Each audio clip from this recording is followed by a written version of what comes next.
मैदा के पापड़ बना रहे हैं। 1.5 कटोरी मैदा है, 1 चम्मच जीरा और स्वाद अनुसार नमक और 2 चुटकी फिटकरी और 2 चुटकी सोडा, खाने वाला मीठा सोडा जिसे कहते हैं। अब हम आज बनाएंगे इसके वो या कुरेरी बनाएंगे या फिर पापड़ बनाएंगे, जो भी बनाएंगे आपको दिखाएंगे।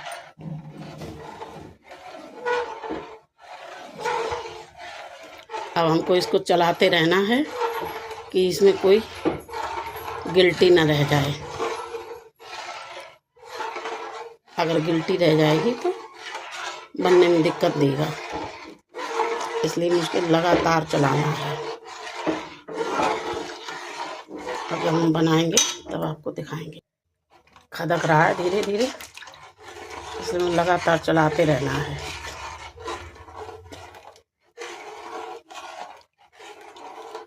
बड़े भगोने में इसलिए रखा है कि फैले नहीं, कढ़ैया में चारों तरफ फैल जाता है।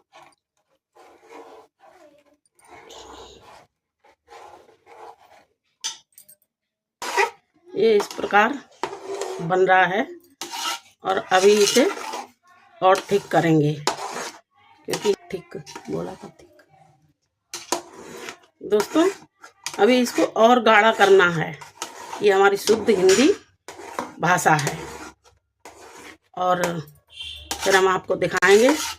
चलाते लेकिन लगातार रहना है दोस्तों, कि मैं सोचती हूँ कि सब सुखी रहें, कोई दिक्कत नहीं है। हमारा क्या जा रहा है। और दुख तो वही समझ सकता है जो कह दुख जाने दुखिया, कह दुखिया की माए, कह दुख जाने माछरी जो हाट ही हाट बिकाए। दोस्तों इस बात को ध्यान रखना।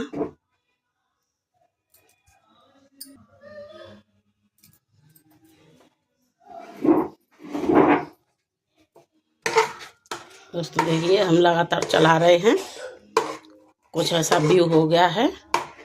अभी और ठीक करना है मुझे, क्योंकि मेरे को जलेबियाँ बनानी है, इसकी पापड़ वापड़ नहीं बनाऊंगी। दोस्तों आप लोग देख के कमेंट ज़रूर करा कीजिए, क्योंकि उससे मुझे बड़ी खुशी मिलती है।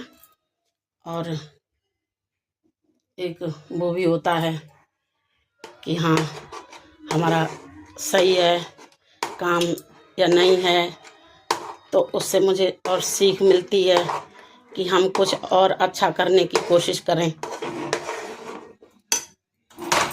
और ये तो दोस्तों एक छल कपट वाली बात हो गई कि हमारी रील देख के एकदम सरका दो, भाग जाओ, तो ऐसा नहीं करना चाहिए दोस्तों। देखिए दोस्तों ये मैदा कुछ इस पड़ाव पे आ गई है कि ये मैदा नहीं रही दोस्तों। क्या है कि हमारे समय में पहले झंडियाँ बनाई जाती थी, तो उसके लिए लेई बनाई जाती थी दोस्तों। लेई, उससे झंडियाँ चिपकाई जाती थी। और जो वो शादी ब्याह में खंभे नहीं लगते दरवाजे के लिए, तो उसमें झंडियाँ 2-3 दिन पहले से, फिर लोग कहते खंभा बचा के, तो वो यही कारण होता था कि झंडियाँ खराब ना हो जाएं। हेलो दोस्तों, ये फाइनली लुक है इसका। अब हम बिल्कुल तैयार हैं, रेडी है जलेबियाँ बनाने के लिए। अब हम जा रहे हैं, जलेबियाँ इसकी बनाएंगे। ठंडा भी हो गया है और फिर आपको कल दिखाएंगे। दोस्तों ये हम बना रहे हैं अब जलेबी, और थोड़ी सी मोटी बनाएंगे क्योंकि ये सूख के फिर पतली हो जाएंगी चिपक के, इसलिए हम इतनी छोटी छोटी बनाएंगे ऐसे।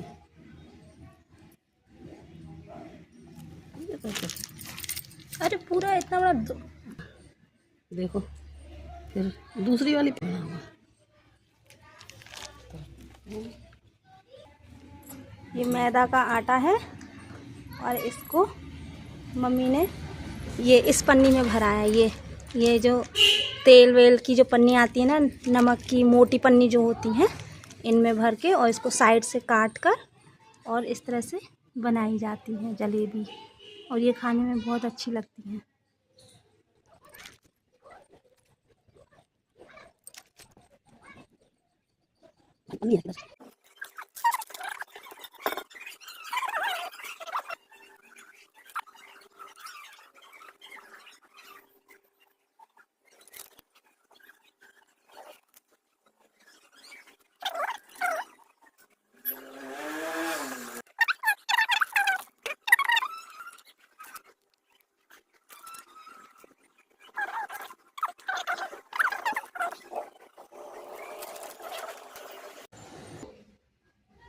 रैन गई दिवसहु चलो जाई, काग उड़े बगु बैठे आई। इसका मतलब दोस्तों इसी तरीके से हमारी रात चली जाती है, इसी तरीके से हमारा दिन चला जाता है। जब रात नहीं रही तो दिन भी नहीं रहेगा। तो जो हमारे काग उड़े बगु बैठे आई, जैसे हमारे काले बाल हैं वो चले गए, अब सफ़ेद हो गए। इसी तरीके से दोस्तों कोई भी चीज़ स्थायी नहीं है इस संसार में, सारी चीज़ें अस्थायी हैं। तो यही है हमारा कहना कि जब तक हाथ पैर चलें तब तक कुछ ना कुछ अपना करते रहो, बिजी रहो और मस्त रहो, व्यस्त रहो। यही ज़िंदगी है। वैसे ज़िंदगी में तूफ़ानों की कमी नहीं है दोस्तों। अच्छा, अगर ज़िंदगी में काम ना हो तो आदमी बैठे बैठे मर जाए, सोच सोच के मर जाए। और जब काम होता है तो काम में व्यस्तता रहती है, तो अपना दिमाग भी कामों में दूसरी तरफ लग जाता है। नहीं तो चिंताओं में बैठा ही रहे और वो उसी बातों को चिंता कर करके मर ही जाए। यहाँ तो आती ही रहती हैं जीवन में, आंधियों से घबराना क्या। तूफान आते हैं वो सब नष्ट भ्रष्ट करके चले जाते हैं, तब भी इंसान जीता है। जीना तो पड़ेगा ही, संसार में आए हैं तो। जैसे कि आंधियाँ रह जाती हैं, तूफान चले जाते हैं, इसी तरीके से यादें रह जाती हैं, इंसान चले जाते हैं। तब भी आदमी करेगा नहीं तो आदमी चल भी नहीं पाएगा संसार में। यही हमारा कहना है कि सभी लोग व्यस्त रहो और मस्त रहो।